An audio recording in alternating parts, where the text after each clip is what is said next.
Falafel is one of the signature dishes of Arab cuisine. It's a popular Middle Eastern street food that you'll find at almost any restaurant across the Middle East. Over the past decade, falafel has become popular across the globe, and that's for a good reason. The good news is that you don't have to rely on takeouts to get your share. In fact, falafel is made of just a few simple ingredients and it's much easier to make than you probably think. Let me show you my recipe for authentic Middle Eastern falafel along with some tips to make your falafel perfect. Yalla, let's get started. If you're new here, my name is Kitty and this channel is all about sharing my passion for delicious Middle Eastern recipes, food traditions and culture with a special focus on my beloved country Jordan. Before we get to the recipe, let's have a quick look at the ingredients. Note that falafel are traditionally vegetarian, vegan and gluten-free, so forget about those recipes calling for flour. Here's what you need. Dried chickpeas are the key ingredient for falafel. They just need to be soaked overnight and are ready to use the next day. There's no need to cook them in water as we're gonna fry our falafel later on. Please don't use canned chickpeas for falafel as they are pre-cooked and too soft and would make your falafel fall apart. Then we'll need some fresh herbs, a combination of flat leaf parsley and cilantro or just parsley, a yellow onion, garlic cloves. For seasoning we'll need ground cumin, ground coriander and a bit of salt. Baking soda makes your mixture fluffier, but it's optional. If using, be sure to use baking soda and not baking powder. Falafel are traditionally fried in vegetable oil, ideally sunflower oil. By the way, I'll also tell you how to air fry and oven bake falafel later in this video. There's a link in the description box for a complete list of ingredients and amounts which you can save or print out. Ready to make falafel? Let's get started. Start off by placing dried chickpeas in a bowl and add at least triple the amount of cold water. Soak overnight, at least 12 hours, better 20 to 24 hours. The chickpeas will double in size by the next day. Drain the soaked chickpeas in a colander and rinse with water. Leave the chickpeas to drain while you prepare the other ingredients for your falafel mixture.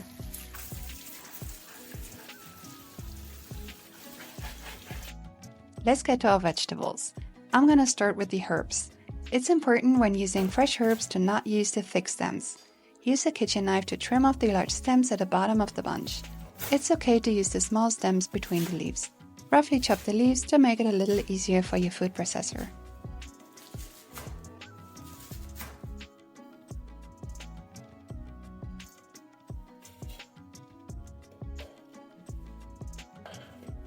Then add the chopped leaves to the blender.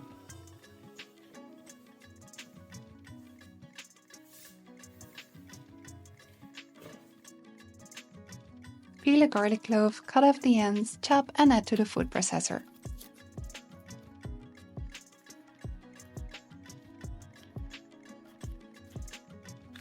Last but not least, we'll add some onion to our falafel. I'm using a regular yellow onion here.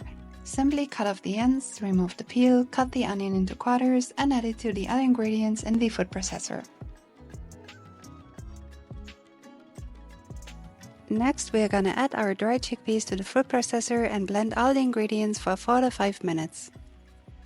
Because we're using raw chickpeas, you don't have to worry about over blending the mixture.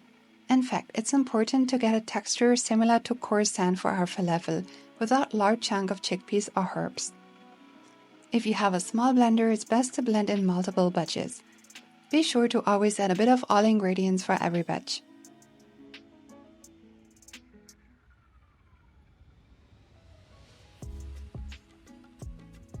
Check the texture of your mixture halfway through. Oftentimes you see that some herbs are stuck onto the sides. Remove them with a spoon to make sure they are blended. Turn off the food processor again and blend until you reach that beautiful texture. If you blend everything in one batch, you can add the seasonings to your blender towards the end.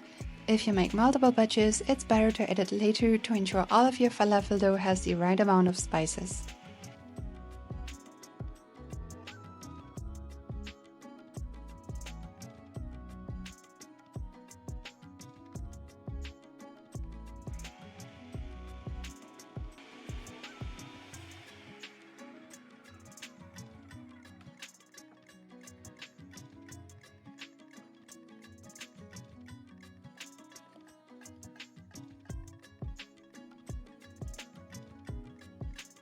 Now transfer the chickpea mixture into a mixing bowl.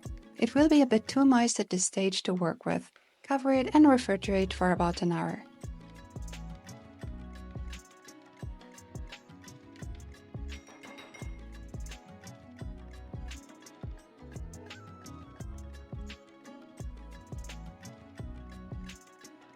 Now starts the fun part, shaping the falafel. The most common method is to shape them into patties. I'll show you what the traditional shape looks like in a bit. For each patty, use about 1 heaping tablespoon of the mixture. Use a falafel scooper or your hands to make patties. Get a sheet of parchment paper or a plate ready to put your falafel onto. Shape all the falafel patties until the dough is used up, or freeze any dough that you won't be using today. Now let's have a closer look at the traditional falafel shape. Using a falafel scoop will definitely make things much easier and faster, and that's also what I recommend.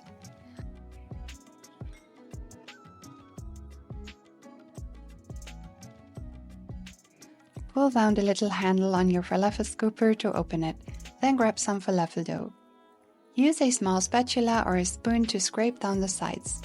Then carefully remove the shaped falafel from the scoop and set aside. This is the traditional shape of authentic Middle Eastern falafel. They are flat on the bottom and roundish on the top. By the way, if you'd like to air fry or oven bake your falafel, it's best to make them a little flatter without a roundish cone.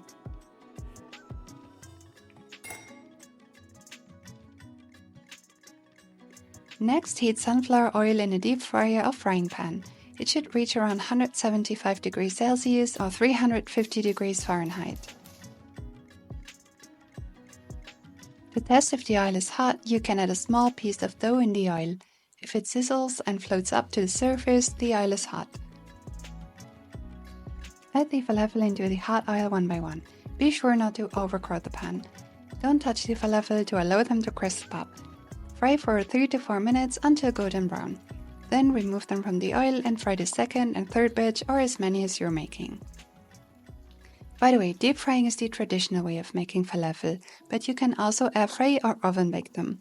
If you use an air fryer, spray the bottom of the air fryer with olive oil to avoid them from sticking.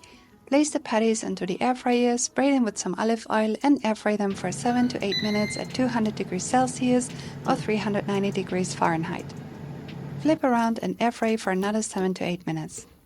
To bake them in the oven, place them on a tray covered with baking paper, sprayed with a thin layer of olive oil on both sides. Bake at 190 degrees Celsius or 375 degrees Fahrenheit for 15 minutes. Flip around and bake for another 15 minutes until golden and slightly crispy. Note that they won't brown as much and will be less crispy when compared to traditional deep-fried falafel, but the fat content will be lower. For me, nothing beats the taste and crispiness of authentic falafel, so I'll probably stick to deep frying them.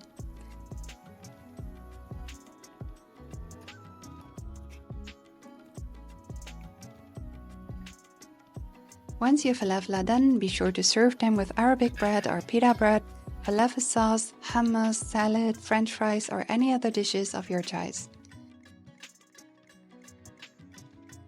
Sahtin, enjoy!